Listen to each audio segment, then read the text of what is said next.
Welcome everybody to the Rye-Town Park Commission meeting of January 20th, 2026. Please rise and join me for the Pledge of Allegiance. I pledge allegiance to the flag of the United States of America and to the republic for which it stands, one nation, under God, indivisible, with liberty and justice for all.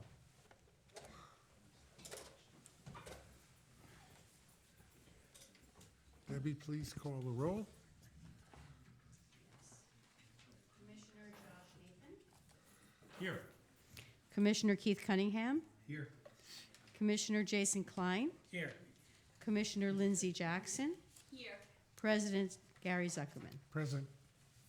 I'd like first to welcome our two new commissioners from the City of Rye, Mayor Josh Nathan and Councilperson Keith Cunningham. Welcome to our merry band. We'd like to keep the meetings as short as possible and relatively informal. So first item, as usual, will be adoption of the minutes of November the 18th, 2025. If there are no corrections or additions, may I have a motion and a second? So moved. I'll second. All in favor? Aye. Public comment on non-agenda items. Do we have members of the public who would like to comment on matters that are not currently on the agenda? Yes, ma'am. Please step to the podium and state your name and address, please. Hi, I'm Lee Sanford. I live at 25 Hillside Place in Rye. I previously emailed the council members regarding my TRX classes that I run under the pavilion. I've been leading outdoor fitness classes at Rye-Town Park for the last 17 years, and 5 years ago I added TRX, which is a strap system that you hang from, the picture's gone, but from the pillars in the pavilion. So for a brief history for everyone else, what happened was in the fall, we were approached by one of the workers in the South Pavilion where work was going on, and he accused us of the decay, the total decay of the pillars that are there, and said it was due to TRX that I've been leading for 3 hours a week for the last 5 years. Obviously, you know that's not the case. It's decades old decay. So we were asked to cease TRX classes until the work set. I know that the work's got to cure and set, so we did that. And then the ban became permanent on the basis that it's unsafe and it might cause damage to the newly restored pillars. So that was what I emailed to the council members. I didn't bring all my clients with me today because I didn't want to bombard you with a rent-a-mob, but we feel that we would like to appeal this decision. We are struggling to understand how the pillars can be unsafe. You've just added a £500,000 roof renovation to pillars that are not sturdy enough to support TRX, which is designed to hang over an internal door. So if the pillars aren't worthy of that weight, we question whether the building the structure is sound enough to have any events at all. Parties where people are jumping around, bands where people are dancing. As regards the damage, I did include an appendix for the commissioners, which I'm happy to bring back another time or happy to demonstrate in person. We hang the straps via a crane hoist at the very top of the pillar. Once it's in place, it doesn't budge, it doesn't scrape, it doesn't rub. The condition of the pillars, as I mentioned before, it was certainly not due to us. In fact, when the chap was pointing out damage, he was pointing out pillars that we don't even use. So I understand his motivation to protect his work, but I do also understand that it's easier to say no than it is to say yes. A note on just service to the community. I mentioned that my clients, I asked them not to come tonight, but if they were here, they would happily effuse about the location, about my services. Many of them have stayed with me for 17 years, which is unheard of in the fitness industry. I am not getting rich out of this. I provide 4 classes a week, 45 minutes each. I charge $25 a class. There's no sign-up system. There's no that you're in it, you're not. It's just drop-in class, $25. you don't get that round these parts. It's 35 to 40, unless you want to sign your life away for, a year. And finally, I would imagine that the top key performance indicator, well, I know that your top key performance indicators would be around usage, around accessibility, attendance and engagement in the park, and I think that my classes check all those boxes. So I'm really here to ask what the appeal system is and how to move forward with this. Lee, may I call you Lee? Yes. We think that your classes are valuable to the park. Thank you. And one of our goals is to make the park both accessible to people and useful to the residents and even non-residents. Our architect happens to be here. Mhm. I want to ask him to speak. And I think that the solution will be for you to go to the park with him at some point and just show what you do, and we'll try to work out a solution so Okay. that you can continue your classes without damaging the park property. That would be great. Gary, do you want to say anything about it? As a part of my presentation tonight, I do have items to discuss relative to the pavilion columns. If we can, I have to fast forward here. That's at the end of my presentation. You want me to jump in and do it now? Well, I think we can do it in order. We'll go through it, and then when we get to that part of it, you'll address it. Well, I just, I'm not Sure, sure how Keith. your procedure usually goes, but Well, raise your hand. Can I speak? Sure. can I speak, please? Could you maybe fold that door in towards us, and could you show how, like you said that they're designed to just go over the top of a door? Could you, like, just loosely demonstrate, is it like a hook that goes to the top of the door? or Yeah, I or saw what? the picture in the presentation, in the letter that you sent, Yeah. there's a picture, it looks like there's straps, I'm So just I would- curious how that works as The well. way it's designed, and it can be in an interior door, it doesn't have to be as sturdy as this fire door. You pull the door towards you, and there's little cushion things, it's a really simple technology, and you would hang that over the door, close it towards you, and then attach the TRX mechanism to that hook that's on the cushion. Was it like, those, the temporary door, like a coat rack or something that you just put on the top and it just grips the top and then the it comes tension down? keeps it safe, because you've got tension on the straps the whole time. And to do it down at the park, the design of the pillars is that there's a little kind of lip at the top, so I have a crane hoist that I loop round that and then I attach my systems to that. Lee, I'm familiar with your system. I've done TRX in the gym, and I think Debbie's done it too. Am I correct there? Yeah, so we're familiar with the system. We just want to make sure that it doesn't adversely affect the park structure, Sure. okay? So let's move on. Let me just add, sure. just for the Go ahead. record, that Lee's company pays a fee to the park to use it, Yes. just so everybody knows that. Correct. Yeah, The way all other organizations that rent our facilities do, except for police, firefighters, and the local schools. Okay, great. as I say, we encourage this kind of a use. So, let me go on to the park capital projects. I like to do this periodically, and it's an appropriate time since it's the first meeting of the year. Ongoing currently is our bathhouse interior renovation, which is a complete demolition and reconstruction of the bathhouse interior. Our bathhouse retaining wall that has been falling down for a number of years. The reconstruction of the retaining wall went out to bid a week ago. I think the bids are due on February 4th. Am I correct on that, Gary? February 9th, okay. The Promenade Walkway, which is going to be the subject of a grant application to the Hudson River Valley Greenway Conservancy. It's a trail grant, and that is going out that is, the application is on the agenda tonight for approval, and James Zattarelli, the engineer, is going to talk about that.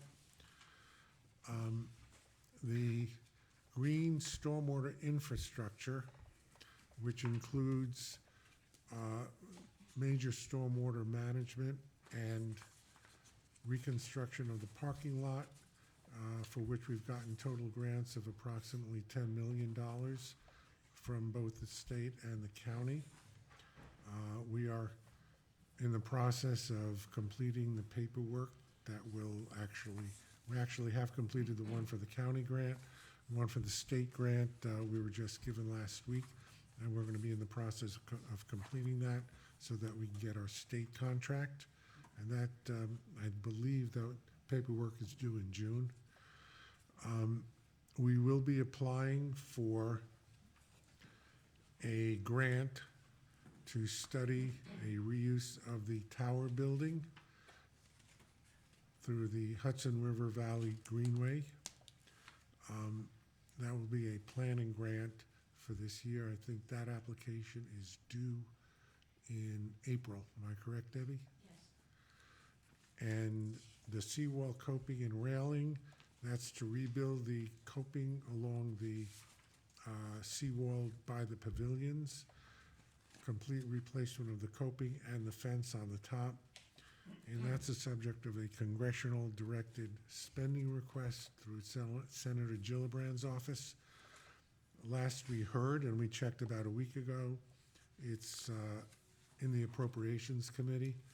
And I say unfortunately, it's in the Homeland Security budget, which is the budget that everybody is talking about holding up because of obvious reasons.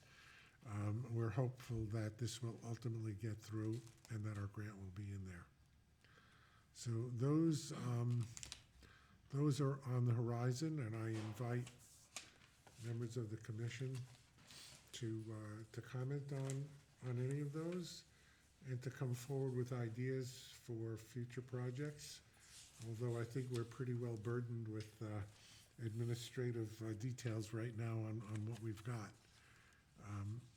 So unless there's no further comment, our next item is a resolution authorizing a change order for additional work related to the bathhouse interior, and Gary Gianfrancisco will talk about that. The resolution is in your agenda.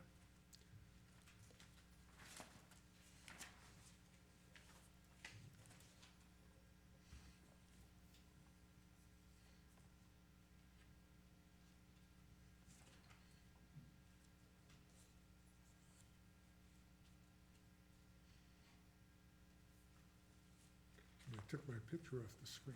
Haven't got that. Oh, there it is.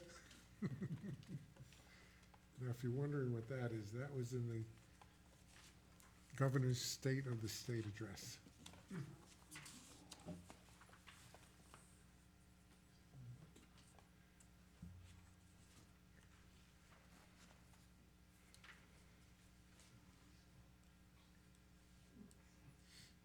Are we having technical difficulties up there? She's there. Do we need to bring Carissa in? No, it looks like It's happening. there we go. Oh, there we are. Okay, Gary? Up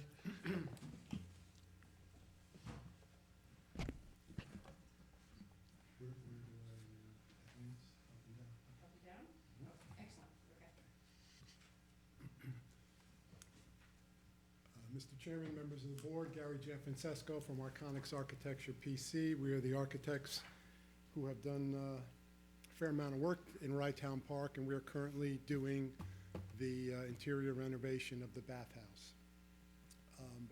Back in November, during general demolition, we discovered in the right image where you see the red steel, and on the left image where you see the red steel, we had uncovered a severe crack in the exterior masonry wall right on the edge line of the window. So the crack here looks like 6 feet to the left of the window,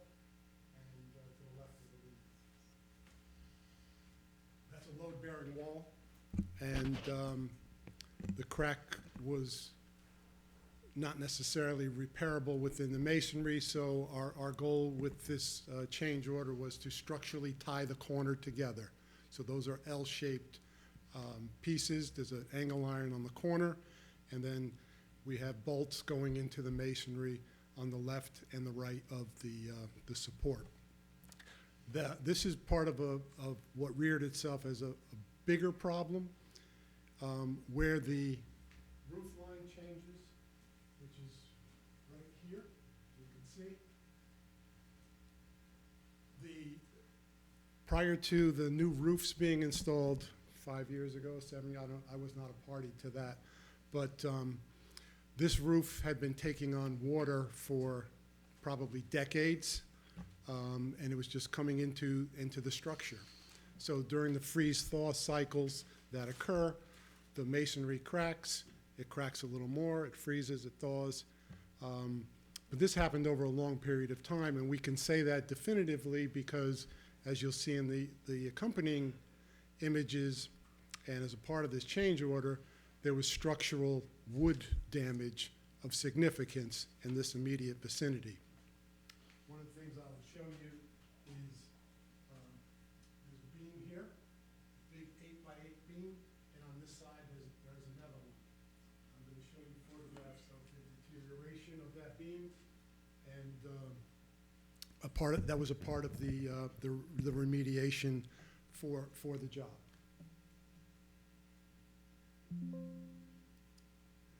So the image on the right, you can see, point it out to you can see how all this masonry has gotten decrepit here. But We can only imagine because you're on that screen and we're on this screen. I'm sorry. That's all right. You do it for the public. I think we get the idea.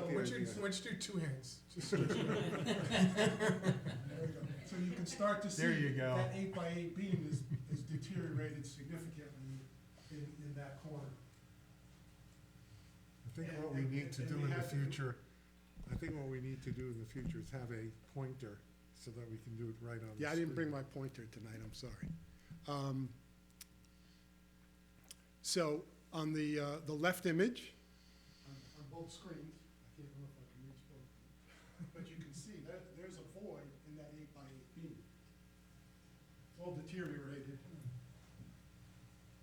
And that's supporting the roof? Yes, that's supporting the roof over those, the two entrances. And they replaced the roof 5 years ago? Longer. Replaced about 8 years ago? Yeah. Maybe 10? The roof was in horrific shape. And what you can further see, you see that jagged edge? That's a rafter that's deteriorated entirely, gone. Now, what's ironic about it is there was some wood that was replaced in this immediate vicinity during the course of the roofing that Right. I guess somebody felt they had gone far enough. In this left image, there's the hole in that beam. So there's all four ends of the beams were totally deteriorated. What we chose to do to remediate was not to take the beam out. We re-supported it in a different fashion, and both horizontally and vertically. So we feel comfortable with where we are with that.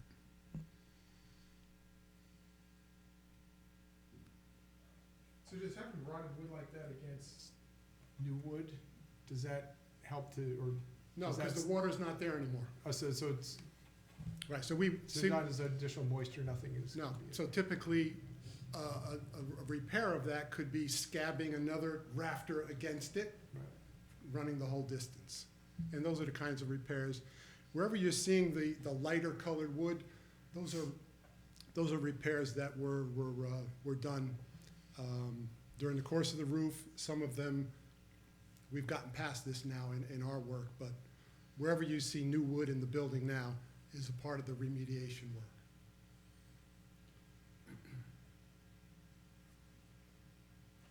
Was there any signs of termites or ants or anything like that in there? No, sir. No, it's- And at this point, we've gone through, You've gone through it all. Yeah, we've gone through the exterior walls, and we know where all the bodies are at this point, but no termites.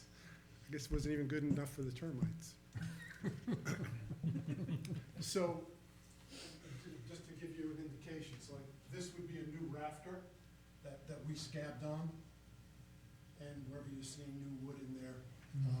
Generally, over the windows was the biggest problem and the biggest area of concern. Okay, piping. So again, during the course of demolition, we started to dig up the perimeter drains. In the bathrooms, against the walls, there were these perimeter drains from when they washed the floor down. That's an important part of what we were going to maintain, and so we started at that point to examine that pipe. What that pipe told us was, while it may not have been decrepit, it was installed against the code. It was not a vented outlet, so the new work would need to reflect venting those drains. And we found that in a lot of different places. So not only did we have decrepit pipe, but if the pipe weren't decrepit, we would have had to remove a lot of it because it wasn't done to code.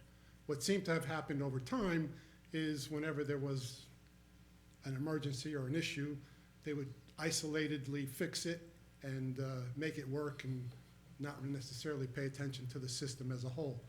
The image on the right gives you an indication of the other thing that they must have done over time is when they did work, they backfilled with concrete. So we had like 2 feet of concrete in area around these pipes, for whatever reason. And you can get a sense of the piping underground and the piping that got replaced. So the image on the left is of a typical piece of cast iron that we pulled out from underneath the slab, which was the sewer main, which had been engulfed in a galvanic process where metals interact and they started to cling to the actual pipes. What I have here is indicative of what we pulled out. This is not the actual sewer pipe. This was a vent pipe. But this material, which is called slag, is a byproduct of the steel making process.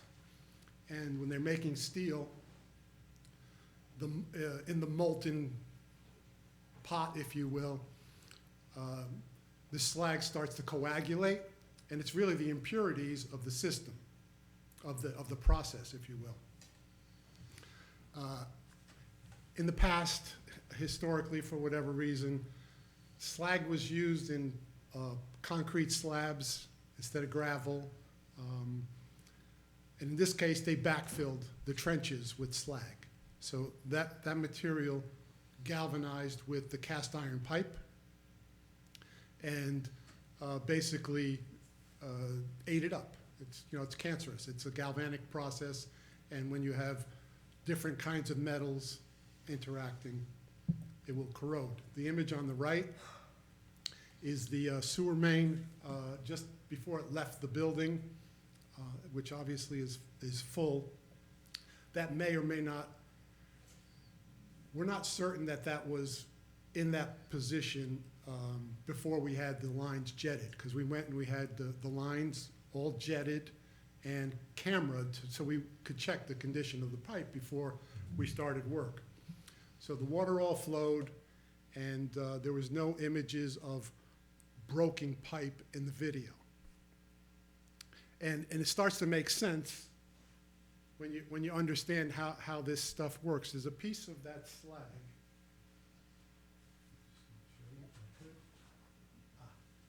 So this is that slag material, and you can see this is curved. That was affixed to the sewer pipe. We were able to pull it off. So you can see it's just, it's very aggressive. I mean, but it lasted 100 years, I guess. I mean, not so. And here I'm starting to show you the extent of the underground piping trenching that we had to do. There was really no intention in the contract to replace the underground piping. Bathrooms worked before we started the job. The cameras showed water flowed. We could see water flowing through it. We could not see daylight, or holes in the pipes.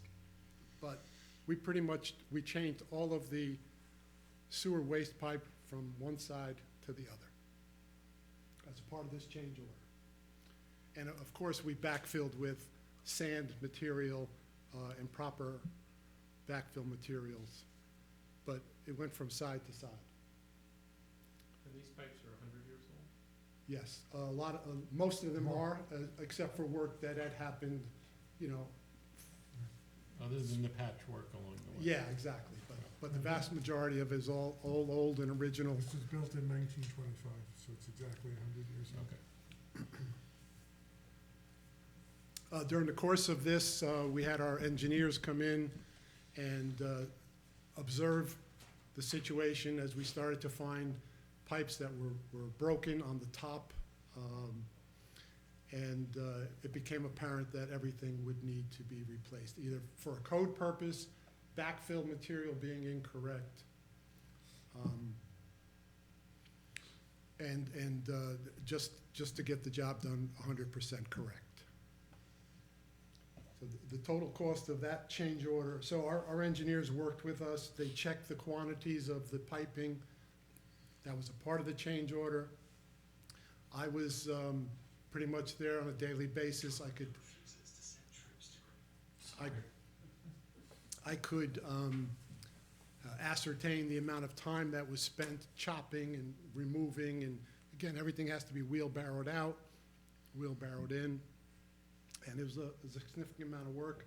The total cost of the change order was $96,384. It's a significant change order. Approximately 7% of the contract value. And typically on a renovation job such as this, we would figure out change orders of at least 10% during the course of a job like this. The unforeseens, the things that rear their head, and which is all of this. This was all unforeseen sets of circumstances that we had to deal with, and we just rolled with it.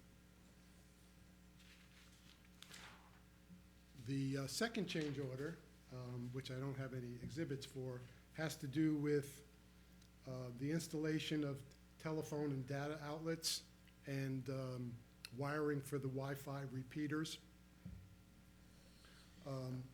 The cost of this work was known to be something we would have to pay for. It just wasn't allocated.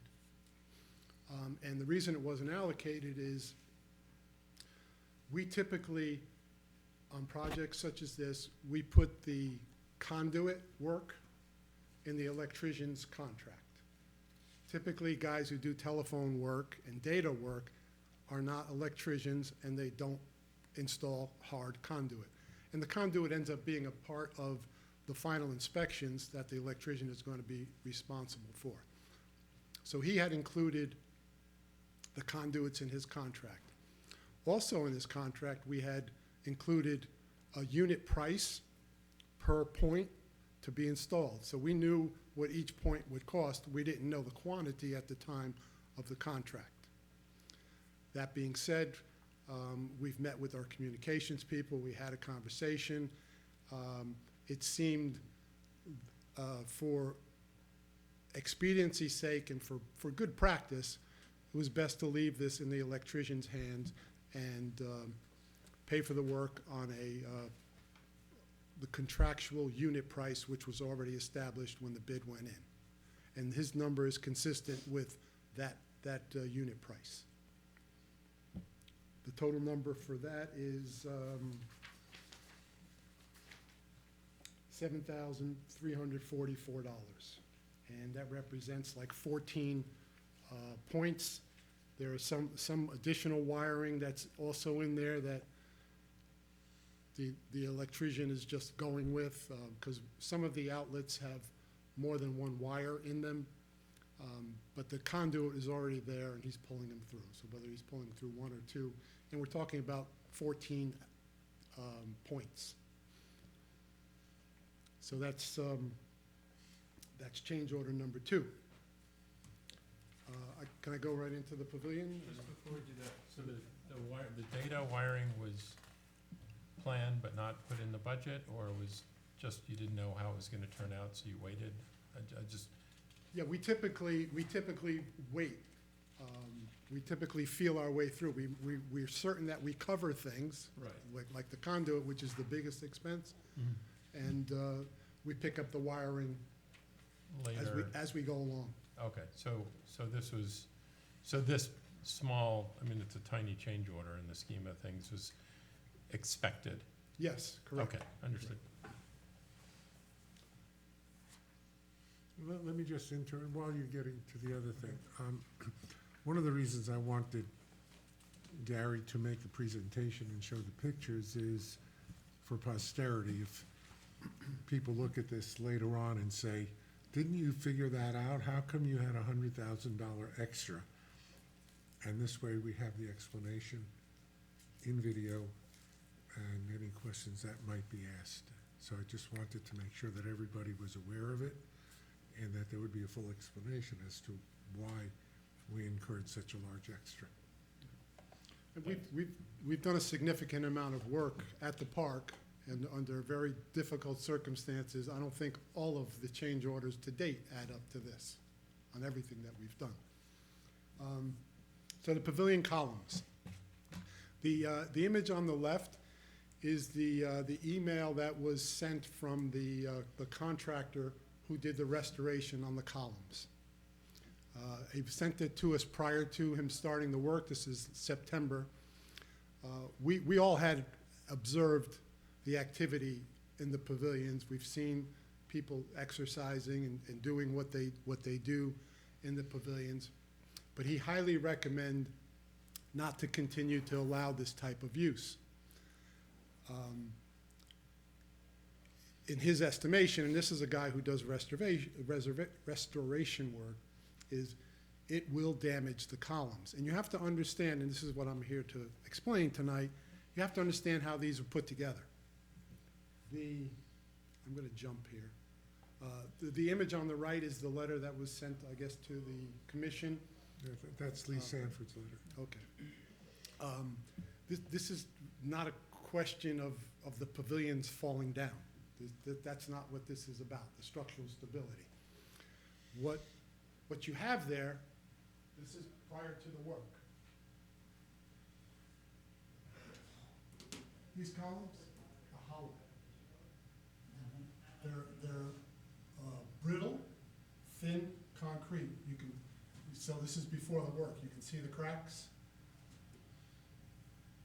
They're prone to that kind of a situation over time, and we've remediated.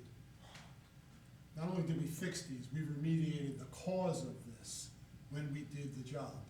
And the cause of this had to do with these beams over 100 years. These beams had sagged. And these beams are really sitting on a wood column in the middle of this cement column. This is a tube, a cannoli, if you will. Lack of a better term. Yes, Mr. Gianfrancesco. Because it's brittle. So is this designed to sit on the wood which is inside the column, or the column? Yes, correct, exactly correct. So these beams are intended to sit on that 6x6 post. Okay. Between that post and the inside of these columns, there's a void. Right. So the concern has to do with this moving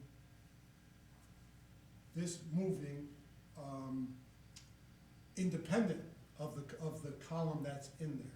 And when the people are exercising, you correct me if I'm wrong, they put their straps around the column, and they're on this side, and they use their body weight. So you're eccentrically loading this, which is a brittle piece of concrete, Right. not intended for loads. This is an aesthetic Okay. So when we fixed these columns, we raised these beams and we connected these beams with a spacer to the column that's inside. So now this is independent of this.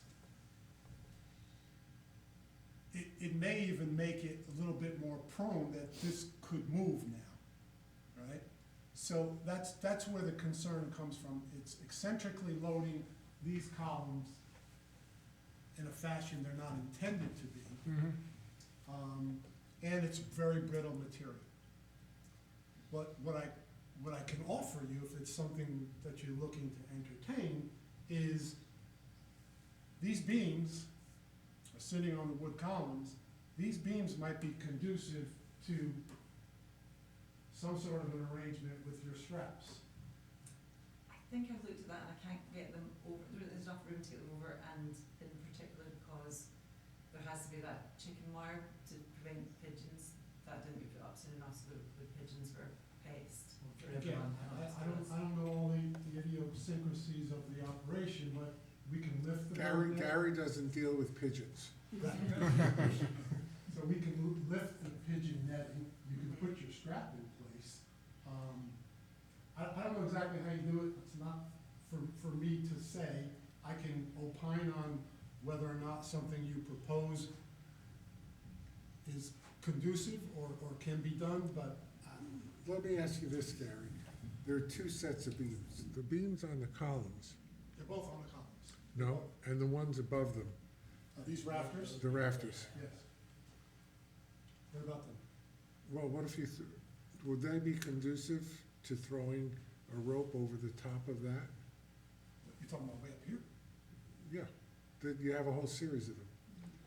Yeah, I wouldn't be comfortable, at the moment I go up a ladder anyway, so I wouldn't be comfortable going up that high a ladder. Thank you for the suggestion. I wasn't thinking of climbing a ladder, I was thinking of throwing it over. How many TRX stations do you have? at The Indigo? maximum 10, I usually have 6 to 8 people taking class. What about an eye screw, like we do downstairs for the lighting equipment? Could that go into the beams and then the TRX through the eye screw? That would be awesome. I mean, that's plausible, yet the only concern that I have is now we're not eccentrically loading the column, we're pulling on one beam. But I would need to respond to whatever it is. Can I make a suggestion at this point? I think based on your explanation, tying the TRX straps to the columns is not appropriate. However, we would like to see the program continue. So I would suggest that Debbie and Vic and you and Lee go to the pavilion at I assume you're not doing this in 6-degree weather. For the first time in 17 years, I brought it indoors this week. That's the first time in 17 years. Getting soft. Must in be the- getting old, yeah. So, So I did it by Zoom. People have their own TRX straps at home, so I did it by Zoom, but yeah. so meet at an appropriate time and let's see if we could work out a resolution that makes everybody happy. That would be We would like to see you continue. We would like to see the park not be ill-maintained, if you will. So, perfect. Debbie, with your suggestion regarding putting some provide hooks or something like that on those beams, are there, you have a ridiculous number of events that have all of a sudden popped up there over the last year or so. Are people putting lighted decorations and things like that up into the ceiling of the pavilion, or would there be something that we could do that would integrate not only serve a purpose for her, but be serving a purpose for the people that are holding events there? I assure you, if we put up loops through which a TRX could be mounted, that the people who decorate for parties will find that, and they will happily use it, I'm sure. Because are people putting lights up into the ceiling and doing? Well, they're not permanent installations of any kind. No, Any no, kind no. of decorating, Right, no, they but have to leave no trace behind. right. But they're hanging stuff. yeah, streamers and Vic. On occasion. So we might be able to kill more pigeons. That's not appropriate, your first day here, you're talking about shooting pigeons. Don't Next forget thing the you know, seagulls. First he's Hey, killing pigeons, take now the he's gonna go, cannoli. now he's gonna go after the geese. We're gonna go after the geese Well, next. that's okay, at least, I just want the cannoli. All right. All right, I think we've beaten this horse a while. there you go. So I Don't think let it the next step is to get together and figure out a solution. We have a lot of bright people of goodwill, and I think we can somehow come up with something. So let's go back to the change order. Are there any comments on the change order before we have a motion and a second? I just have one question, if I may. Seeing how this is clearly a labor-intensive process, especially the first change order, has this pushed back the estimated completion date, or we're still on target to have it ready Yes. for public use?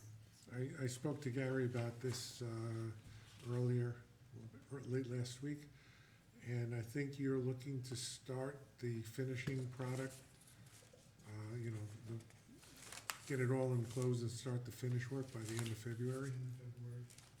Yes. So we're on the way to having this bathhouse completed by opening of the beach season. It only Awesome. took 9 years.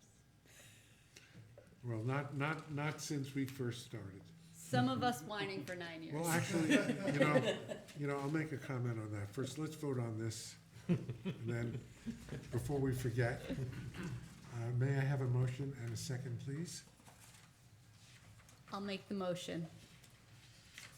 Second, Then please call the roll. Commissioner Nathan, Yes. Commissioner Cunningham, Yes. Commissioner Klein, yes. Commissioner Jackson, Yes. President Zuckerman. Yes, thank you, everybody. And the only comment that I want to make on this, when Lindsay said it's taken 10 years, and I kind of said, no, we just started, in actuality, she's correct, because unlike this building, which was funded entirely with bond money and was done all at one time, we waited for grants to do all of this work. And the roof came first because it was leaking. And that was a grant from Steve Otis back when, almost 10 years ago. And then we kept applying for grants for this and that. We got grants ultimately to replace the windows and to do the exterior work. And you remember, you were both on the council last year when we went through that whole thing. Because again, when we started to do the exterior, we thought a certain amount would be done. And then we found out the whole exterior was made of sand. So we redid that. And then finally, the grants came through. We have 2 grants, one from the state and one from the county, to account for about $660,000 of this. The windows were partially funded through CDBG and the state. So we've, over the years, put a lot of things together that have ultimately led to where we are, and hopefully by April 1st, this will all be completed. And then we hope that at around the same time, the retaining wall will be also completed. The bids will be on February 9th. And I think in the bid, Gary, the bid for the retaining wall, did you have a completion date set forth? April 15th. April 15th. Really?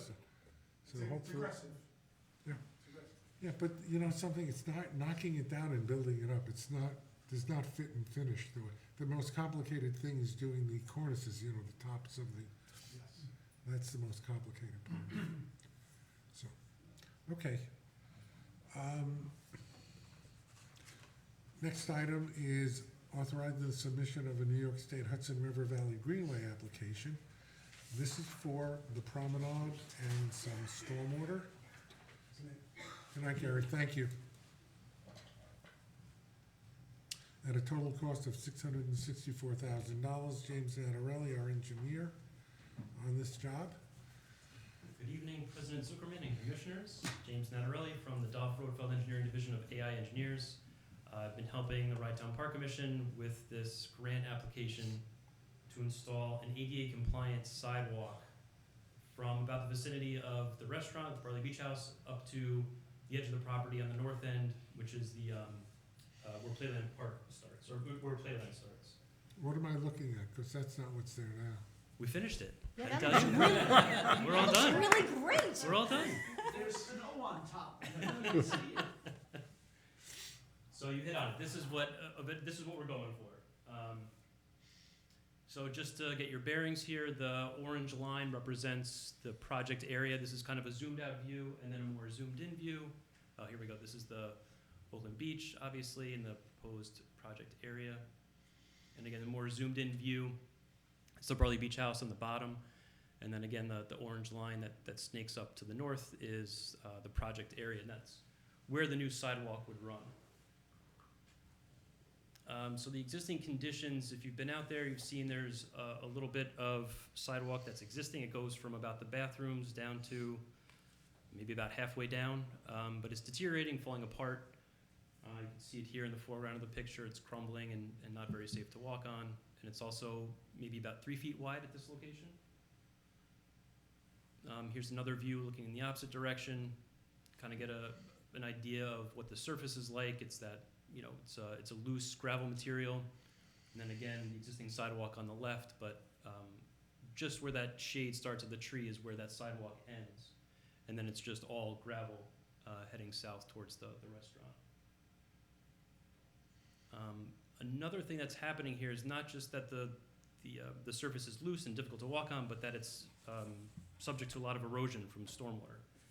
So what we saw in several storms is that a lot of the surface runoff from the adjacent parkland makes its way down onto the path and just starts to wash it away.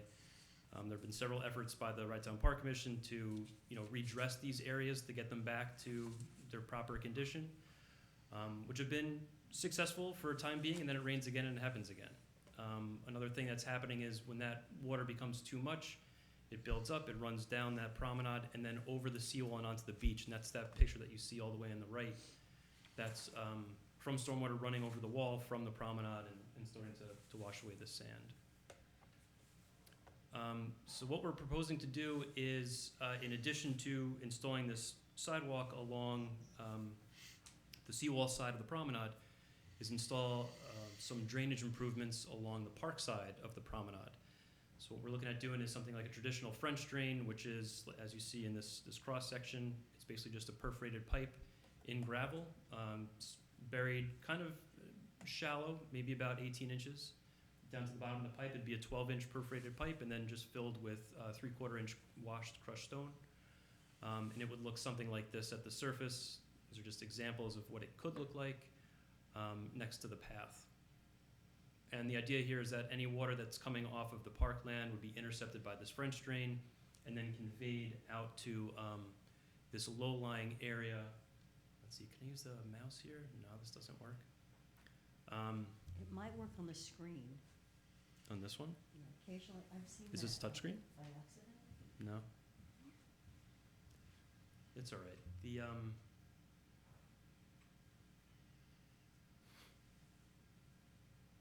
We need a teenager or something. So let's see. There's a yellow line there, a faded yellow line. I tried to highlight the route of where this French drain would go. So on the right-hand side of the page, that's where the Ride Town Park ends, and the right-of-way of Rye Beach Avenue begins, and then Playland is just beyond that. So that's the uphill side of it. Following that yellow line down to the left, the French drain would run that whole length of the promenade, and then it would daylight into that low-lying area that's just to the north of the open archway that's underneath the promenade next to the Barley Beach House. So this would dovetail actually pretty nicely with some of the other work that we're planning to do in that area, improving the channel. That's the discharge end of the pond, and also improving the catchment system at the bottom of that channel. So this would be the comprehensive drainage part of this project of, installing this sidewalk, installing this drainage this whole length. And that's represented by the number that President Zuckerman mentioned before, the 660,000 number. We looked at a truncated version of this, which would only go about 300 feet. And this could reduce the grant ask, but it's up to the commission how you'd like to proceed on that. The idea here would be that we would stop here and then come back later and finish the rest of the run, but there would be some improvement here by doing just this part of it. And then just for fun, here's looking north up into Rye Beach Avenue. This is the existing path and how it might look one day. Here's the bathrooms on the north end of the park and how a sidewalk might look there. This is looking down towards the lifeguard shack and the first aid building and the path that would, the sidewalk that would go alongside the fence. And lastly, this is looking back up north in that same general area and the sidewalk that might be there one day. You're really good with these pictures. I have to admit, it's not me. And that's all I have for you tonight. Thank you, James. We've applied to do this work previously. I remember seeing something from James doing the French drains back in 2022, I think after Hurricane Ida. Correct. And we applied to do the path, the handicap accessible path through the CDBG, Community Development Block Grant process. And we didn't get the money at that time. But this entire project as imagined combines two of the goals that we've had since I've been the supervisor, the president of the commission, which is accessibility and resilience. And I think I've discussed this previously with Mayor Nathan as to which project to go for, and I think we're agreed on the larger one.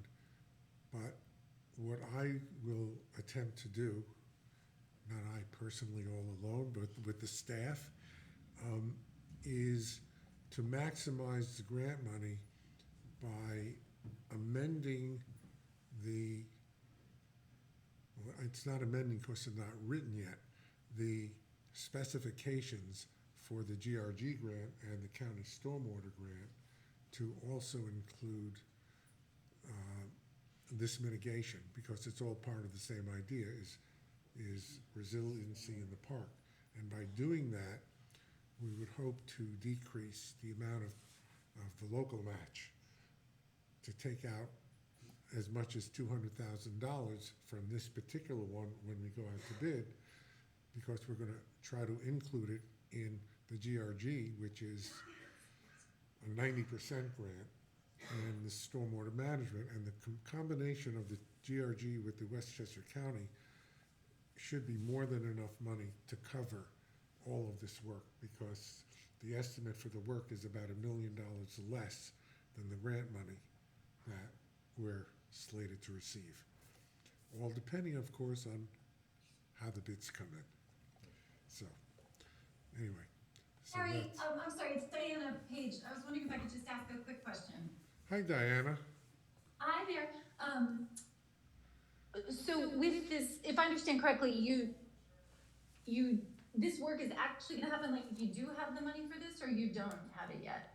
We're just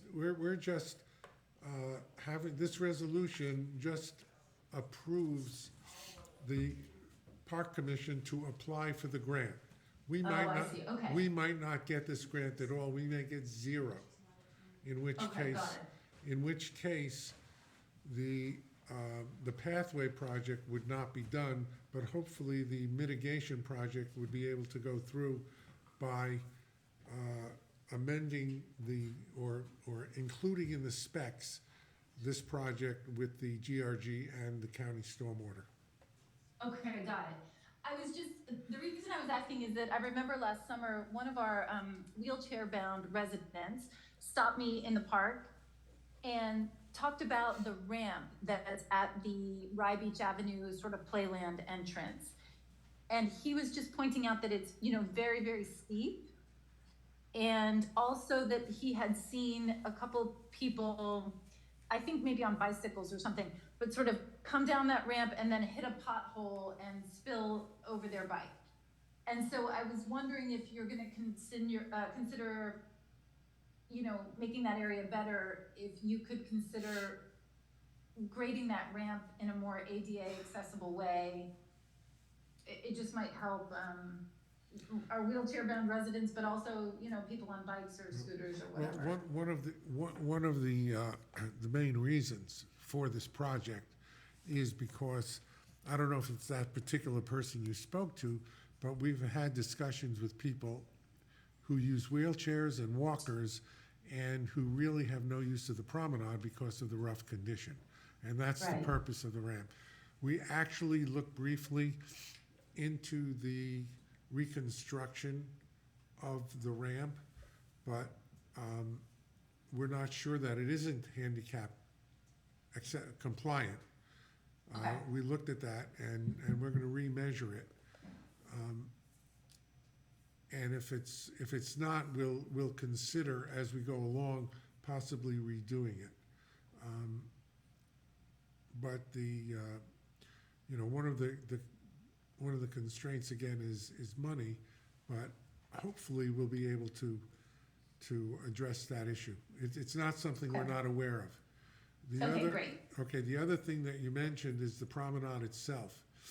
And I think that at this point, it goes more into maintenance than reconstruction, because I would like very much to work with staff to see what can be done and maybe do a separate reconstruction project of making the entire promenade, let's say, less bumpy and with fewer Yeah. holes. I was not aware of the hole that you're talking about at the end of the ramp. I've been there, but I'm just personally not aware of it. I don't know if any of the other commissioners are. I don't recall seeing a hole there that would cause somebody to fall. I don't know if it was a pothole so much as I think there's cement and maybe it's broken. He Yeah. kind of showed me what he was talking about, Right. but, Well, when you're out there, maybe Vic could take, I don't know if Vic has an idea about it. We can take a look at it, okay, sounds all good. right? But no, they're very good points. Thank you. Mhm. Comments? I'll just mention that with Keith's encouragement, I signed a letter supporting the grant application. So, Thank you. I sent that off to Debbie. You have it? We do. Thank Good. you very much. So Thank you. We also have one from the Village of Rybrook. Thank you very much. Thank you.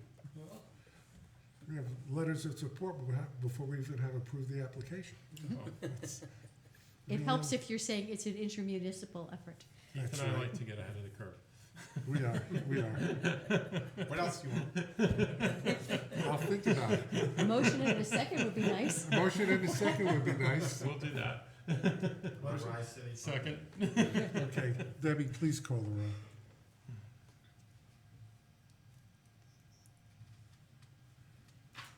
Commissioner Nathan, Yes.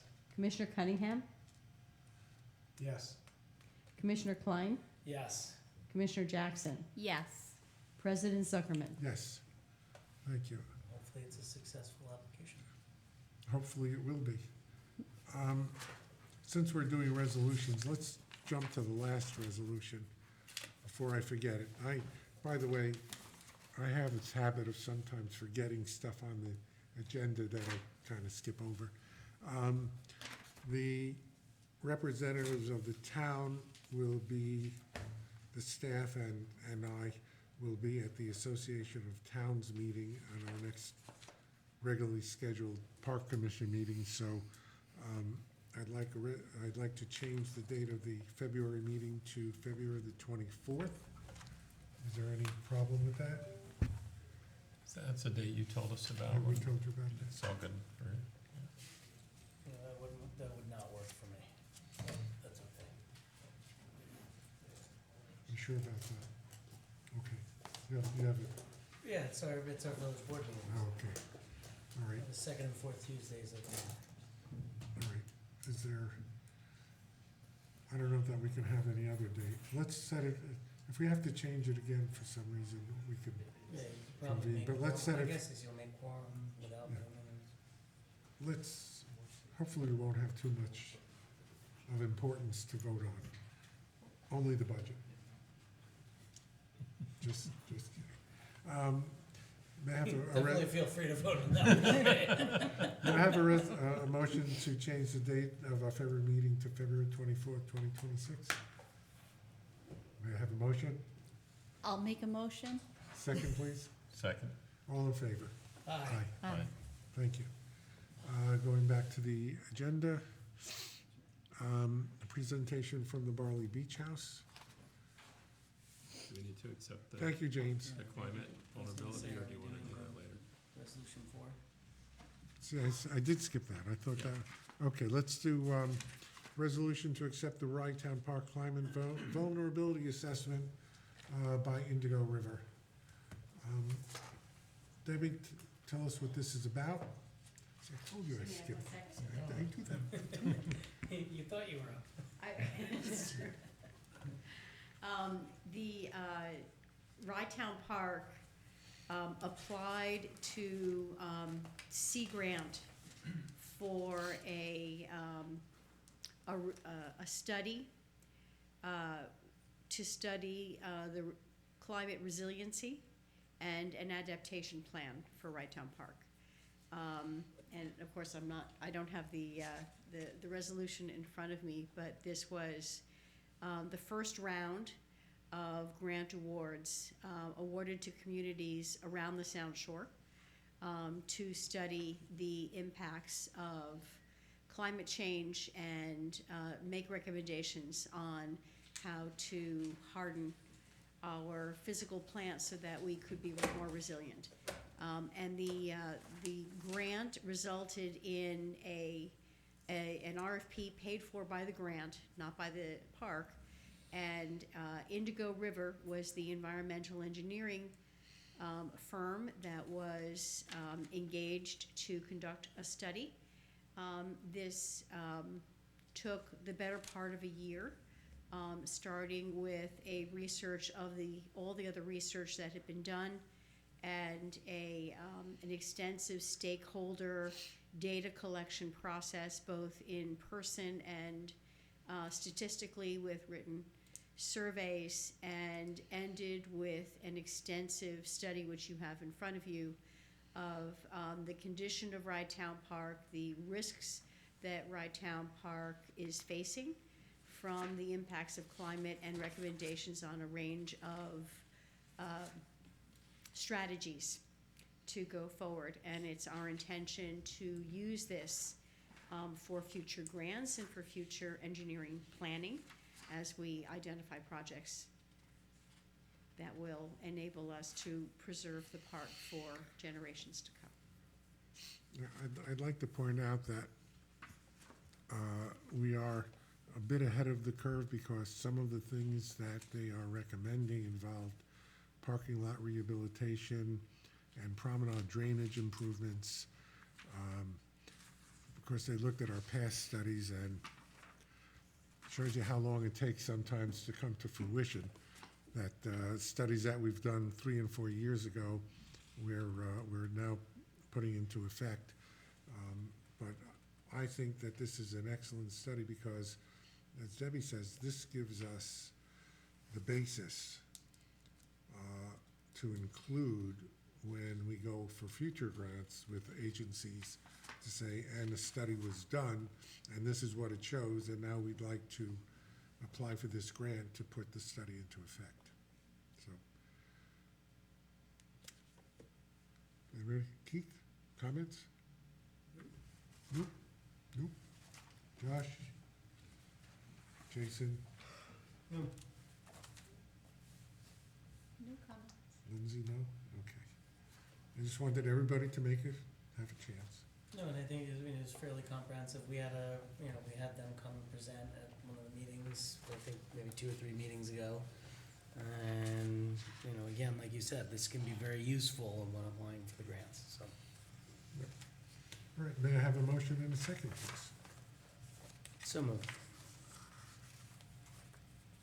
I'll second.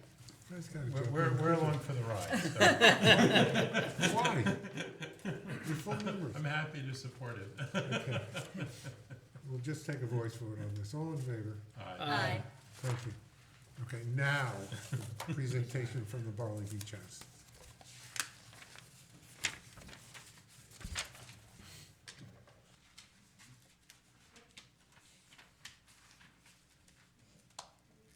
Hello, everybody. My name's Chris. I'm one of the owners and operators over at the Barley Beach House, and I'm here today to just give you guys a quick overview of our 2026 season, what we have going on planned, and to answer any questions that you guys may have. Currently, we are closed for the season, but we are still hosting private events and private parties.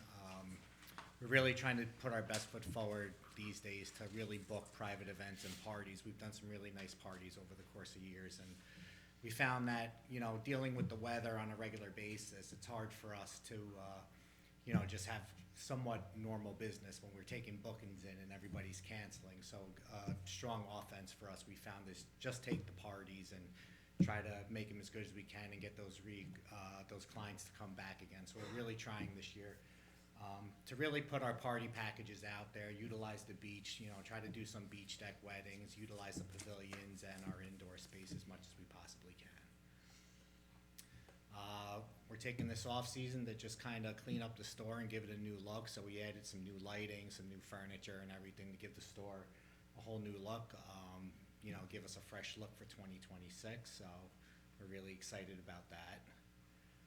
The menu you see here is pretty similar to the menu that we went with last year. We're probably going to run with everything, heavy appetizers, sandwiches, salads. We're probably going to add a new dinner menu to the mix this season. When that's complete, I'll send that in for approvals and everything. We're just still working on some menu items. The first event that we're going to have this year is always our Easter event. We used to do pancakes in the park, but this year we're going to do more of an in-and-out experience. Try to keep the dining quick inside, pancake breakfast inside. We're going to bring in a magician, obviously the Easter bunny, do a couple egg hunts. Preferably, we're going to use the beach if that's okay with you guys, and just keep a bounce castle outside the front of the store for the kids. We want to bring in some face painters and some family character artists just to kind of, give the family some things to do. Chris, your rendering seems to show a bouncing house on the sand. It's hard to get it all in one image. I just but- want to clarify, yeah. where's the bouncy house? It would be right outside where we put it in previous years, right outside the front of the store, kind of on the Okay. hill area. Got it, okay. I did try putting it on the sand. They told me no. They said it would suck in all the sand, so that's out of the question. The next event after Easter would be Suds on the Sound. With your approval today, I would like to start getting to work on that immediately because I need to pull all the permits and get everything situated for that. This year for Suds on the Sound, we're going to change it up a little bit. I'm going to try to change it a little bit every year to keep it exciting. So we're going to focus on RTD, which is ready-to-drink cocktails and seltzers, because that's what people are leaning towards these days. So we'll see what kind of crowd we draw for that. We're going to redo one of the things we're going to do this year is we kind of want to revamp the patio furniture and everything at the north gate. So we're hoping to kick it off with a VIP lounge at Suds on the Sound. It's going to be sponsored by Boston Beer Company. One of their craft beers that they brew, specialty every year, is Sam Adams Utopia. So they committed to giving us some specialty product that we could feature at the VIP lounge for the Beer Fest this year. What's the attendance usually? Excuse me? What has the attendance been in the past? It's around it could be anywhere between 500 and 800 people. Do you tent that as well in case of weather? Or? So we do, I do 10 by 20 tents, just enough to keep the vendors inside. We do it rain or shine. So each tent has about 4 different distributors under it. about 15 tents that we set up for the event, as well as we bring in vendors too. So there'll be probably about 50, 60 vendors that'll set up like, you know, just stuff to sell, like clothing and jewelry, blown glass, stuff like that. Is that one of your most attended events? Yeah, all of them do pretty well, and it's all really weather dependent, because sometimes, I mean, if the weather's not calling for it, we really don't get the push for it. But yeah, that's personally my favorite event of the season. So summer kickoff party, we usually throw a summer kickoff party every year. We do it the first day of summer. This year, it just happened to fall on Father's Day, so we figure that we should kind of focus it around the dads. So we're talking about putting, Sun Cruiser's looking to sponsor a Father's Day tournament, so we're looking to do a Father's Day cornhole tournament with Sun Cruiser. We're working with the Peak to try to find a good performer to put down on our beach deck, and maybe have just like an open bar family event on the beach deck with live music and everything, where the families could come together and, you know, do something for Father's Day, because, you know, I'm a father too. I feel like I always get the short end of the stick, so this gives me something fun to do.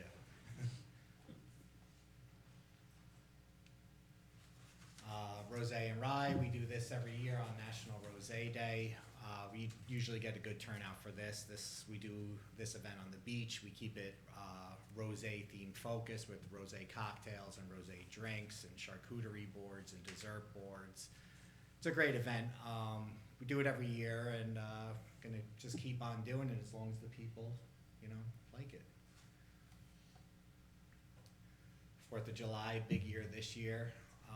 We're gonna do the same thing we do every year. We're gonna do a buffet on the beach with an open bar. We'll have Hawaiian entertainment, Hawaiian dancers, live music, DJ, and we're also, this year, we're looking to do a separate 4th of July party over at the Northgate area. We're gonna try to utilize that area also this year for the 4th of July.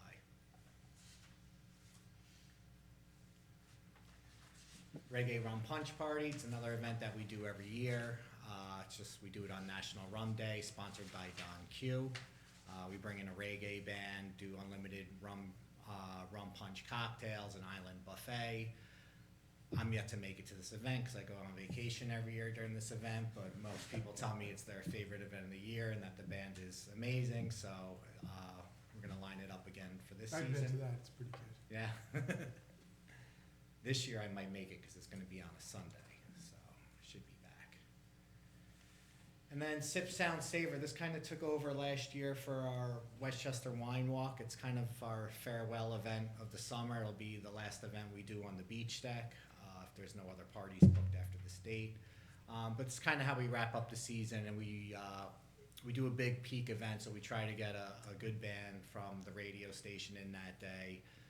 Just do live music on the beach and on the beach deck with a buffet, and it's kind of like our farewell to summer. And Chris, what, go back to, Sunday the 19th, Saturday.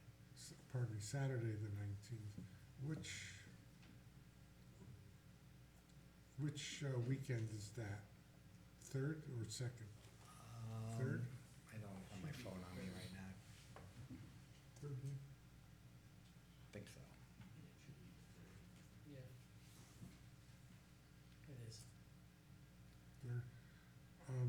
Before you set that in stone, I believe, I could be wrong, that the Westchester Triathlon may be that weekend. That's usually during the day too, though, right? They're done It's by in the morning. 10:30 in It's the in the morning. morning.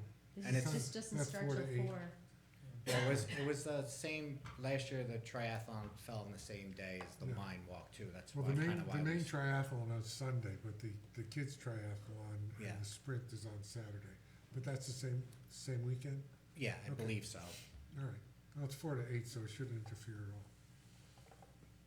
And that's it. So, from you guys, as long as I have the approval for Suds on the Sound, I mean, that would be my main thing leaving today, because I'd have to get to work on that now and get permits.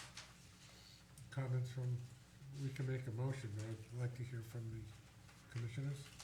My only question really was, I know in the past there have been some issues with the live music and the neighbors. I think that's all been sorted out, correct? I mean, I think last year was much better. I'll speak. Yeah. It has, yeah, they do, we might have to thank everybody. Okay. All right. Motion and a second to approve Suds in the Sound. Are we approving just suds or are we Just approving suds. everything? Okay. Well, So do you want Chris to come back at another meeting for the Well, approval he's for the gotta come rest? back to get approval of the menu and things, so you just want Suds now? I don't have a Yes, problem with Suds any of is these. now, the menu's gonna be a little bit closer to when we open up, because we usually make changes right up until the end, so. So everything you talked about except Suds on the Sound you've done before. Yeah. All this stuff, all these other events, they're either in the restaurant or they're on our beach deck, so it's kind of like within our, I would say within our. I was don't gonna have say a proof. because the Easter one is also even before that, so I don't know if that needs. Easter, we moved the whole event inside with yeah, you're right, with the exception of, I would like to put the bounce castle in front of the store and utilize the beach for the egg hunt. Right, so what are we looking to, what would you look to have approved tonight? I guess the egg hunt on the beach and Suds on the Sound. I don't have a problem approving all of it. Yeah, Okay. I mean, it seems to me like we're here, Yeah. we've done Yeah. it, we remember it. Some of us remember it. Come some of back us for the remember menu, it. but like, let's get Yeah, it Yeah, off which the and menu will come back. Yeah, so we have a motion and a second, let's Can I praise. just put in 2 cents on? Yeah. Please. Just say you. Yeah. Yeah, I'm Mike Corbett, I'm a local attorney, I've been living at 600 Forest Avenue, Rye, with my family for over 40 years. And I'm here on behalf of myself and also a number of my neighbors, and we're very interested in what the Barley Beach House conducts in the park. So I came to a number of meetings a year ago, and commission jumped right on, and worked with Barley Beach House. And I'm delighted that my neighbors and I are very pleased with Chris and his work. All the events, I remember President Zuckerman a year ago approving all the events that were held away from the Forest Avenue residential area. And Chris and his men did it. So I want to thank you for your effort. Thank you. Thank you. thanks. So nice to have somebody compliment us. Most boards, they come and yell at us. And it even came out in a night like this. My wife will be with you. Thank you. Thank you. May I have a motion and a second to approve the events as presented by Mr. Cerise for the Barley Beach House? Sure, I'll move it. Second. All in favor? Aye. Aye. Thank you, Chris. And do me a favor, did you send this to Debbie in digital form? I did. Okay, Debbie, would you take the digital form and annex it to the agenda? Sure, sure. Chris, in the next couple of weeks, I'd like to have a conversation with you about logistics, security, et cetera. Yeah, absolutely. Cool. Great. Thank you. Thank you. Okay, a discussion regarding the park policy to lock the beach gates in the off-season.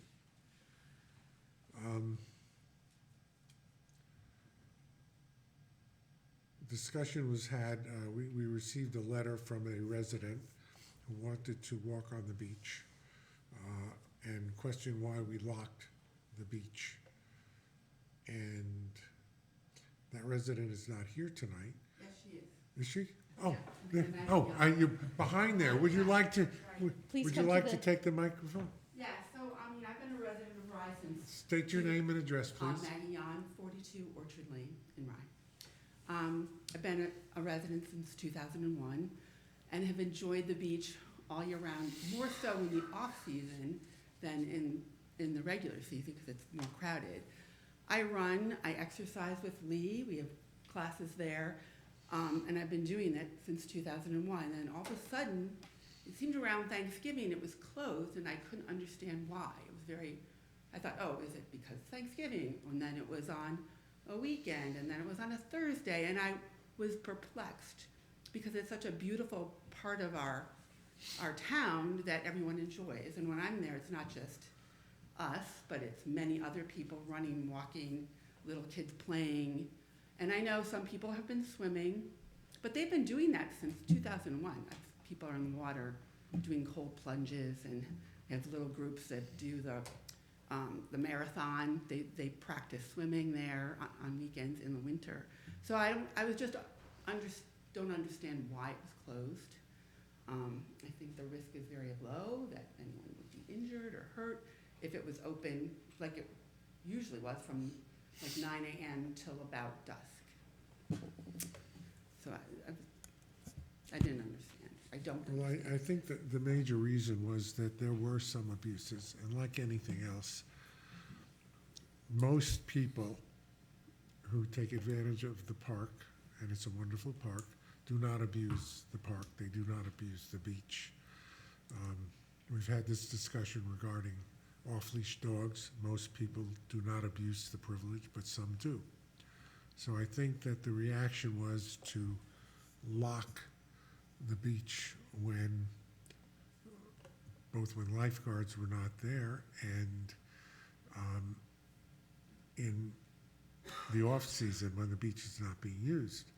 And we've had some internal discussion, and we're willing to look at that issue. Josh, you want to comment on that? Sure. I've lived in Rye for just a teeny bit longer than Maggie. And I think we should have the gates open. I think the beach is public space. You can wander around the park. You should be able to enjoy all of it, and I think people can be responsible, and if they're not, we should figure out how to deal with it. But I think the super majority of people are very responsible, and I'd like to see it open. And my question is, what's the reason not to? I was just in Connecticut last weekend. All the beaches were open. They don't even have gates to close. There wasn't even fences. The parking was a different thing, but if you want to walk on the beach, walk on the beach if you can get yourself there. And I just think it's a better feel, and I'd rather see the gates be used where there's a reason that we need to. If there's a health problem where we have to shut the beach for some reason and we feel that a sign wouldn't be noticed. I know that occasionally happens in along the Sound or something like that, but as a general rule, I'd rather just see the gates kept open and let people enjoy it. That's my view. Could I add something? Is it okay if I add something again? You may speak, of course.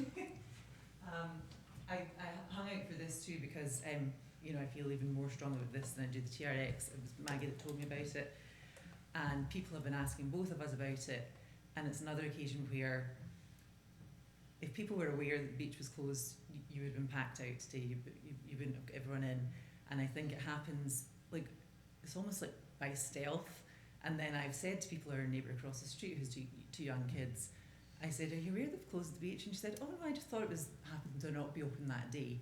So people are walking past, and it is quieter, but they're walking past assuming it's just a coincidence that it's closed because a member of staff hasn't shown up or something. If they knew that it was policy, I think you would have a lot more people here to complain about it. I discussed this with staff, and I'd like to propose a compromise whereby the beach is open when the maintenance people come in at 7 o'clock in the morning. And we'll open the main gate, not all the gates, the main gate, for people to walk on the beach. And we'll lock it up when the maintenance people leave. So we'll try that. What time do they usually leave? 3 o'clock. 3 o'clock.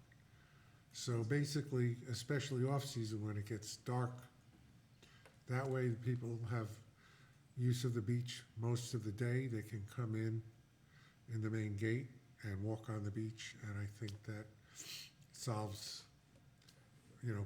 both issues, and we'll see how it works. Yeah, it used Is to that be 9, acceptable? but- Right, so even when it was 9, I think people were happy. I like the spirit of that, Gary. What is it that we're afraid is gonna happen from 3 o'clock in the afternoon until 7 o'clock the next morning that isn't happening in Connecticut? answer this? Sure, I mean, I'm asking that as a just, like, I don't get it. Hi, Vic Federico, Director of Grounds and Facilities. Last year, our caretaker, it was 10 o'clock at night, found 6 to 10 teenagers on the rocks. That's very dangerous. Those rocks are slippery, and that was the reason we closed it at night. He's also found people there that have started fires on the beach. They camp out, they put fires. So these are the reasons, some of the reasons. I appreciate the situation of, so one occurrence when you have 6 or 8 or 15, whatever, people out on the rocks once. But that's going to happen no matter what. If Well, teenagers want to climb over the fence and get out of the beach, they're gonna get out there. It- And if somebody's putting a fire on the beach, that's basically, might as well shoot up fireworks saying I'm here as well. It's kind of hard for somebody not to see that out there. well, they're drinking alcohol, smoking pot. They're teenagers, so I know, kind of but expect still. that to occur. Or, Maybe that's You not know. the best spot for them. I'd be but- worried if they weren't. I'm looking at the liability aspect of it all. My son. So- Yeah, but the thing is, I think we have liability insurance that probably would suffice to a degree. But I could possibly see closing it at, whatever, at the latest. I had a conversation with Gary that there's one person that kind of circles around all the properties. Yeah, Charlie. Caretaker, Yeah. so job. if it could even be extended out to his last stop every day, which that might put about to what, 7 or 8 o'clock? Or later. Later than that, so if his schedule could be adjusted to extend it out to 8 o'clock, I don't know if they're 10 o'clock or whatever it is, Sometimes he's there at 10 o'clock.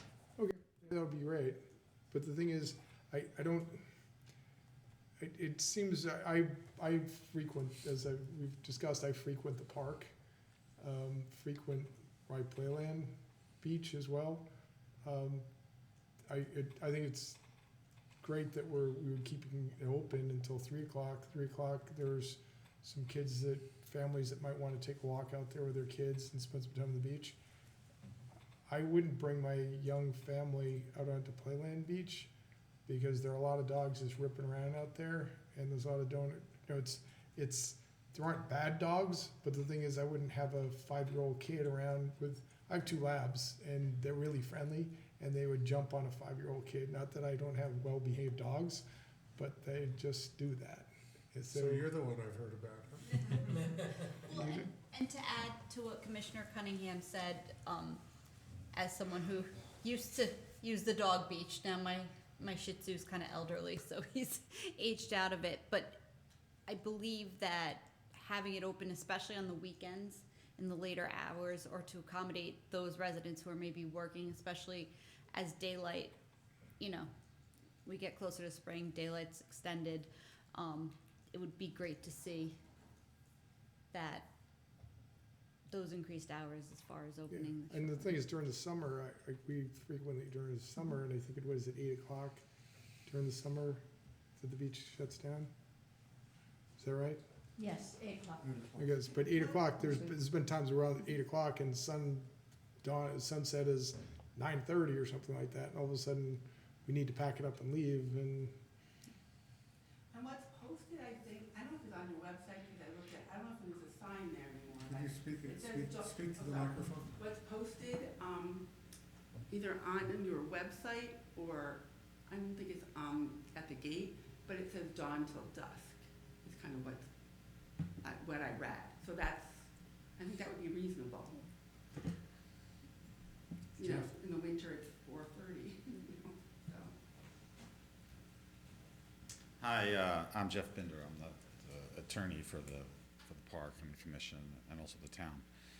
I actually very much appreciate your libertarian leanings on this issue, as well as you, Mayor Nathan, because actually that's where That's where the law is essentially going, or is, because the issue here is different from, for example, a swimming pool that a municipality creates, a man-made structure, something that requires ordinances that require, fencing. A coastal park is treated differently under the law. And the key element with liability on us is signage and notice. Right, yeah, that's what we had discussed that, as far as having appropriate number of signs, just like parking on the street. If you have one sign for every 200 yards, giving somebody a parking ticket probably isn't appropriate. Right, so waterways, shorelines are different from swimming pools. Right. And in terms of whether I think that there's increased exposure, look, anyone can sue a municipality if they can find some sort of theory of liability. The question is, can they win? Right. And the question is, are we, adequately insured? But the law governing liability to a municipality on a shoreline or a beach is different. So we can, there is some latitude here, and it's worth exploring. In my legal opinion and view, it's worth exploring. What does that mean? Well, I Exploring. mean, I think if the commission decides to remove the gates, keep it open all the time, then we'd have to discuss this with our carrier and maybe revamp the signage so that it's a little bit more prominent and the public is adequately on notice. But there is a principle in law, I don't know how many of you from Rye are attorneys, but there's the principle of assumption of the risk, which is, if you put yourself in jeopardy, there's a certain amount of liability that's placed on you. And if the town has satisfied its obligation to notify the public and provide adequate signage, we're good. So this could be a change. And as far as that, Jason, please. Just my quick comments on this. I mean, certainly, obviously, this is something that that the town has not created. The coastline exists naturally.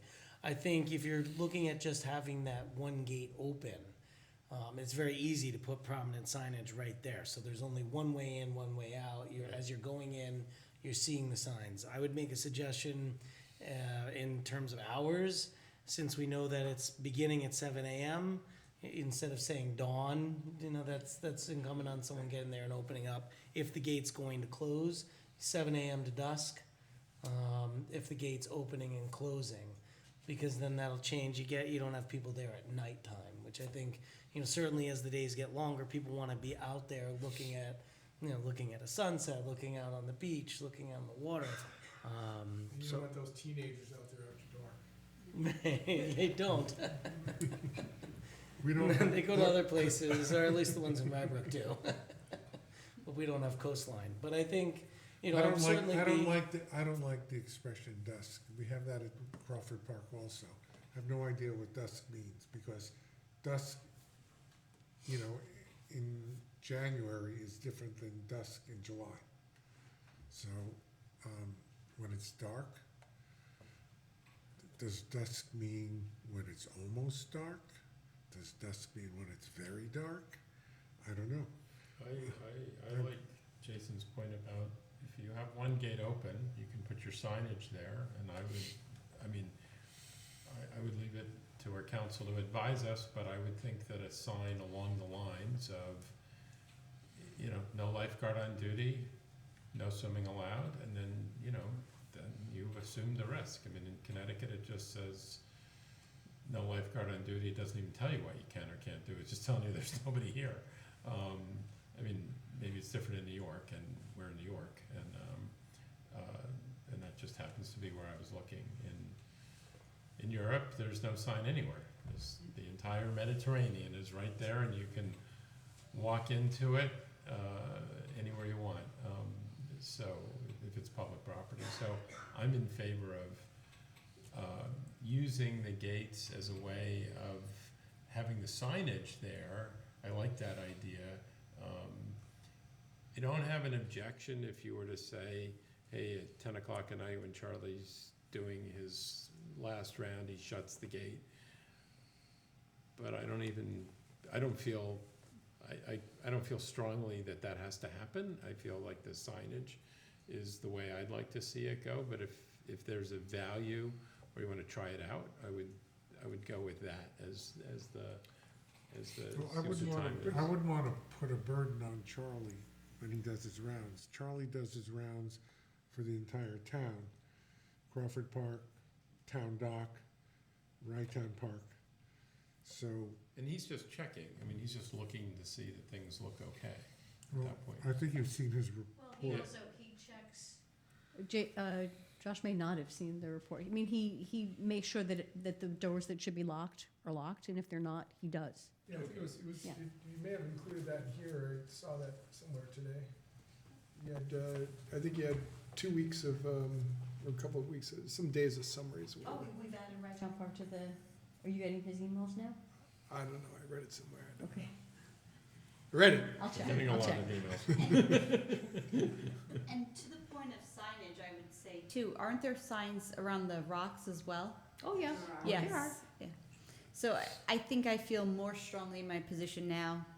You know, my hesitation was that we're fiduciaries of the park, but I think given Mr. Binder's explanation, I feel more confident now in keeping it open. What I was doing is bringing this up with our carrier and going over the state of the liability law with them and seeing their input, because actually they're, counterintuitively, there may be issues with keeping all the gates locked for emergency purposes to get in and out of the park if there are, who knows? I'm just speculating now. But I think that what I would like to do, just so we're comfortable with it from a, responsibility point and legal point, is go over it with our carrier. I don't want to put too much of a burden on the staff either, especially off-season when we have very limited That's staff. fair. That's fair. So can you'll do that and we can take this up in February and see where we are? Yeah. That's great. What do you want to do between now and February? Go with the Vic, let him open the main gate when maintenance comes in and close it for now when maintenance leaves. And then we'll revisit it in February. Yeah, because we only have one person at the park in the winter time, and they're there from 7 o'clock to 3. Well, and just not to complicate things and go against what my goal is just to have it open all the time. Would it be better to have some set time because you are limited staff and you don't necessarily want to be locking somebody out on the beach? Is that an issue for you at all? If somebody's out on the beach, you would have to go out there and you're locking the gate, you'd have to go out there and get them and tell them that they have to get off the beach, right? What's that scenario? Well, the maintenance guy, what I would send him is at 2:30, check the beach. Let people know it's gonna be locked at 3. Yeah, but I think we prefer in the off-season that it's open until like 6 or 7 or 8. We're talking about a month, Just for 1 month? Just for for 1 one month. just for now, Okay, until we revisit it. Then we'll make a decision at the February meeting. yeah. Okay? I'm fine with, do that for a month and then hopefully in February we have good news. How many entrances are there to the beach? Several. Oh, several. Several, like 5 or 6 or something? or- How many?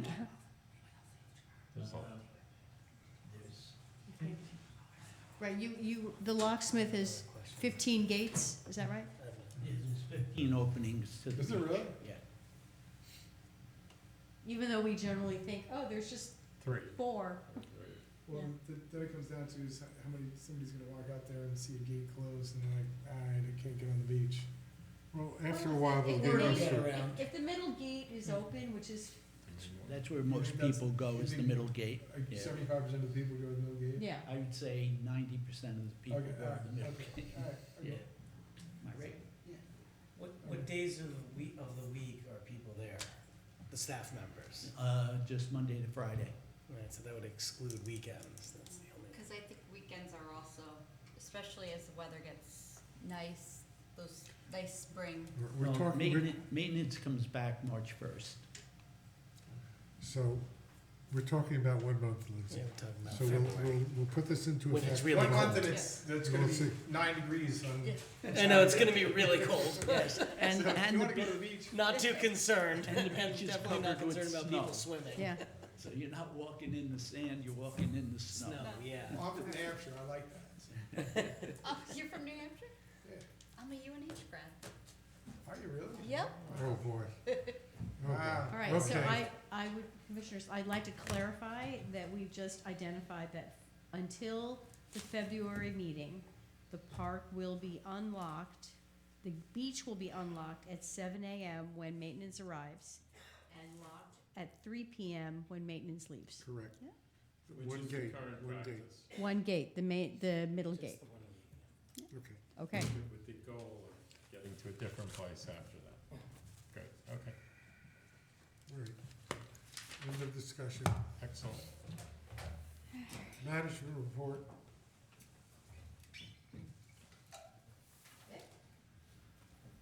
You oversee the manager's report. I don't have that part with me, but again, you know who I am. As a director of grounds and facilities, Right Town Park has been a part of my scope of work since day one. That was 7 years ago when Russ Gold and I were both hired and started at the same time. During that time, I've also managed Crawford Park and working with the town's executive office. We've built the park into a very successful operation. Managerial oversight of Right Town Park now has been added to my scope, and I'm gonna embrace the challenge. The first half of January, I've been meeting with Debbie and department heads 2 to 3 times a week. We've been reviewing the operating model. We're keeping what's been working, adjusting where it needs improvement, working on organizational structure, planning, recruitment. We're fully on the way with that.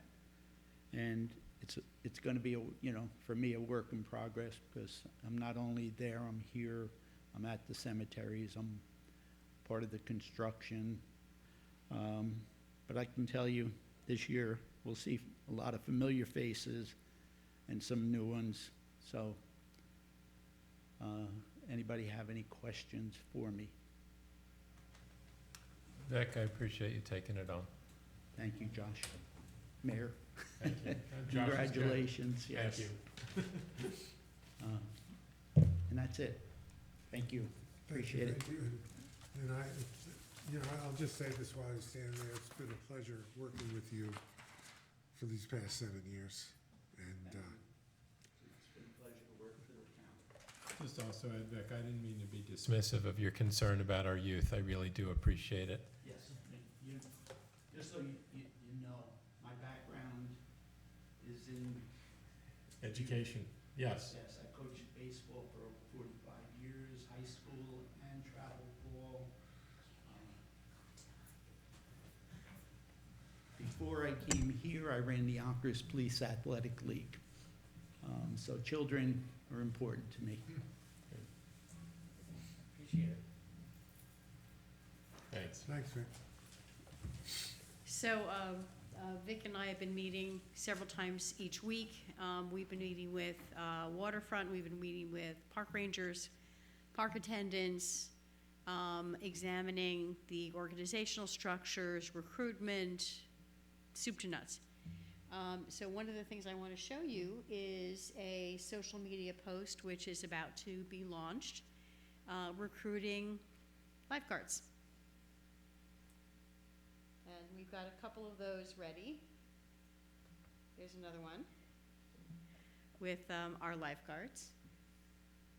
And we're going to start broadcasting those out, circulating them to your cities and villages we're hiring. And there's a number of programs that we have planned. One of the things I want to point out is this is kind of new. And I can get this to go away, which is always a trick. There we are. One of our projects over the winter has been to work on a new logo and a refreshed branding for Right Town Park. And so this was emailed to you shortly before our meeting this evening, hot off the press, as it were, or email. So this is the concept for a new Right Town Park logo, updated from what we have currently had for the last 10+ years at least. Which is commonly called the Chinese joke. So one of the aspects of this, I'm sorry. One of the aspects of this I wanted to point out is that the pictures have been selected, the color palette has been selected so that when our logo is appearing with the Friends of Right Town Park logo of the tree, that they will be, they will Compatible. collaborate. Complimentary. Correct, thank you. Thank you. So there's, this is the one color version that you'll see on t-shirts. Here is a rendering of what the t-shirt will look like. And letterhead with commissioners' names in alphabetical order. And signage, which is perfect since we're gonna start working on some signs. That's great. Looks great. That's great. job. That's Thank you, wonderful. Debbie. Thanks. I think it's a big upgrade in what it looks like. What do you think, Diana? I like it. It looks really good. I was curious, we had talked, Debbie, Gary, and I, about one of the things that Friends would consider for this year is, and we haven't voted on it yet, so I don't want to speak out of term, but one of the things the board is eager to see are new Welcome to Ride Town Park signs, because the ones that we have currently are a little banged up and faded and all that.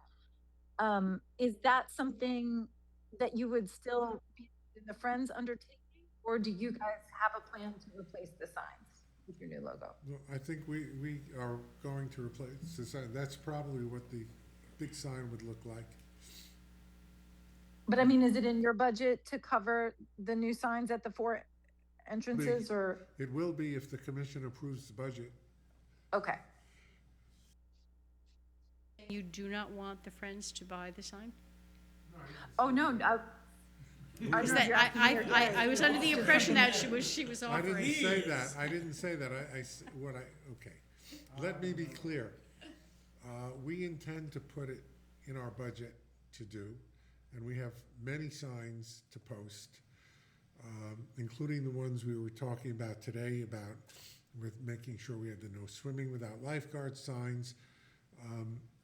There was a sign from Rick. Since we're talking about signs, Debbie and I had talked about this today, and since, Microphone. since the commission here would like to see signs, especially at the bottom of the ramp, something that size, it doesn't have to be as big, but on 2 posts where it smacks you right in the face at the bottom of the ramp. And saying all of that, no swimming, no lifeguards, Yeah.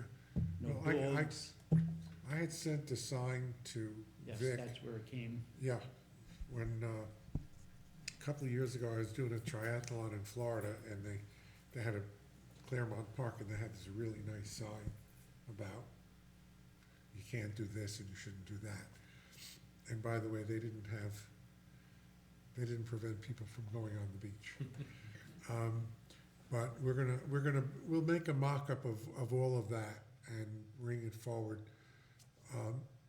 No, I didn't want to say to the Friends of Right Town Park, no, we don't want to accept a gift if you would like to give us a gift. But for now, we want to include it in the budget, and I don't know how many signs we're talking about. Obviously, the main sign and the various signs regarding dogs, regarding swimming. There may be 10 or 15 signs by the time we get done with it. So we're gonna figure that out, and by the time we present the budget, we'll have some kind of a number. And if the Friends want to participate in any way, as you know, Diana, you are always welcome. Okay, well, that's great. Just keep us posted on what you're looking for. Sure. And I just wanna say, while you're on there, we got your email regarding the trash cans. And we almost were gonna, I didn't know you were gonna be on today, but, for those who are unaware, the Friends of Rytown Park have, donated, how many trash cans, Diana? I forget off the top of my head. I think it's around 47 maybe? Yeah. But it was about a $60,000 donation. So, we're gonna have that at the next meeting with all the pictures. They're really gorgeous trash cans. But I would suggest, in your email, you said, you know, when to put them in. I would suggest that we not distribute them until April, when the weather gets warm and most of the construction is done. We don't want anybody throwing construction materials into the waste cans.